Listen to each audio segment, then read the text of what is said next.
Hello friends, welcome back to my channel evergreen English classes. Friends, इस video में आप daily use किए जाने वाले ऐसे फ्रेजेस के बारे में जानेंगे जिन्हें हिंदी में तो बोलना आसान है पर इंग्लिश में बोलना बड़ा मुश्किल लगता है।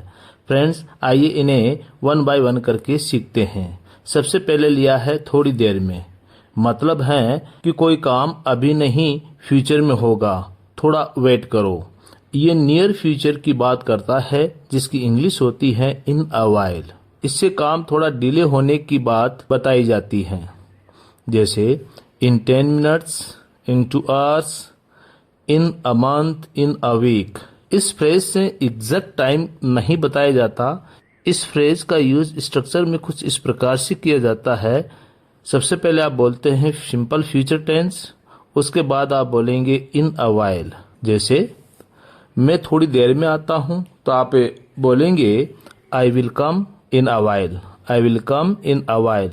मैं थोड़ी देर में कॉल करता हूं तो आप बोलेंगे I will call you in a while. I will call you in a while. मैं थोड़ी देर में भेजता हूं तो आप बोलेंगे I will send in a while. I will send in a while.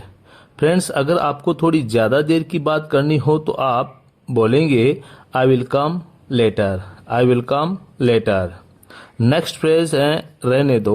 Friends, Hindi में रहने दो को 3 अलग अलग सिचुएशंस में बोला जाता है, साथ ही इनकी इंग्लिश भी अलग अलग होती है। पहला है गुस्से में। जब आपको गुस्से में बोलना होता है रहने दो तो इसकी इंग्लिश होती है लीव इट। फॉर एग्जाम्पल, रहने दो मैं खुद कर लूंगा, तो आप बोलेंगे leave it, I will do it my self. Leave it, I will do it my self. दूसरा है नॉर्मल टोन में रहने दो, तो इसके लिए आप बोलेंगे let it be. Let it be. जैसे रहने दो कोई बात नहीं, तो आप बोलेंगे let it be. Let it be. और थर्ड है किसी काम को या किसी बात को इग्नोर करने के लिए जब आप बोलते हैं रहने दो तो आप इसके लिए बोलेंगे फॉरगेट इट। जैसे रहने दो कोई बात नहीं, तो आप बोलेंगे forget it, no matter, no problem. Forget it, no problem या नो मैटर। नेक्स्ट फ्रेज है क्या हुआ। इसका यूज हम प्रेजेंट और पास्ट दोनों में अलग अलग तरीके से यूज करते हैं। तो पहला है पास्ट टेंस में इसका यूज एंड पास्ट की बात बताने में इसका यूज करते हैं। जैसे एक्सीडेंट हो गया, लड़ाई हो गई, बीते समय में कुछ हो गया, तब हम क्या हुआ के लिए यूज करते हैं व्हाट हैपेंड। फॉर एग्जाम्पल, क्या हुआ कल, तो आप बोलेंगे what happened yesterday. What happened yesterday. अगर हम प्रेजेंट में किसी को देख रहे हैं और लग रहा है कि कुछ गड़बड़ है, तो फॉर एग्जाम्पल जैसे वो अपसेट लग रहा है, वो रो रहा है, वो चुप है, तब हम क्या हुआ के लिए यूज करते हैं व्हाट्स रॉन्ग। फॉर एग्जाम्पल, तुम परेशान लग रहे हो, क्या हुआ, तो आप बोलेंगे you are looking upset, what's wrong. You are looking upset, what's wrong. तो मतलब ये हुआ कि आंखों से कोई प्रॉब्लम दिख रही है तो आप बोलेंगे व्हाट्स रॉन्ग। और अगर इंसिडेंट पहले ही हो चुका है तो आप बोलेंगे व्हाट्स हैपेंड। नेक्स्ट है तो फिर क्या। डिपेंड, इसका यूज भी सिचुएशन पर डिपेंड करता है। इसका कोई एक फिक्स ट्रांसलेशन नहीं होता। जैसे किसी से प्रश्न पूछना हो, आप बोलते हैं अच्छा तो फिर क्या करें, तो इसके लिए आप बोलेंगे देन व्हाट। अब आगे क्या करना है, अगर वो नहीं आया तो फिर क्या मतलब हुआ, तो अब हम आगे क्या करेंगे, तो इसके लिए आप बोलेंगे if he doesn't come then what. If he doesn't come then what.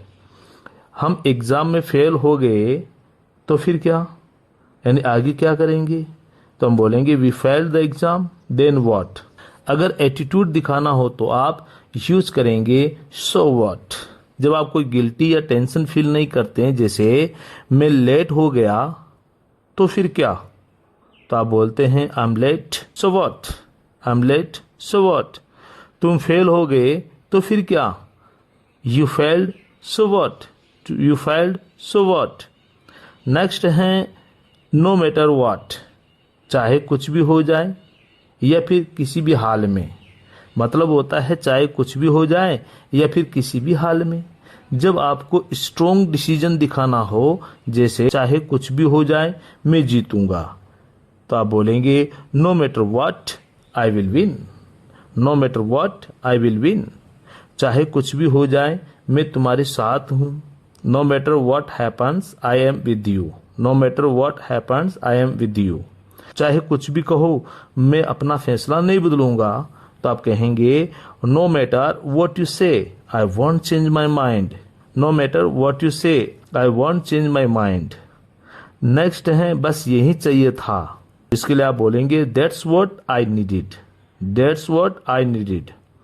For example, जैसे आपका फोन डिस हो गया और किसी ने आपको चार्जर दिया, तो आप कहते हैं that's what I needed. That's what I needed.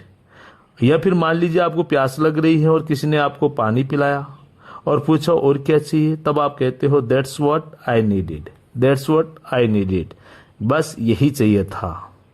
Next है यही तो बात है, और इसके लिए आप बोलते हैं दैट्स द पॉइंट।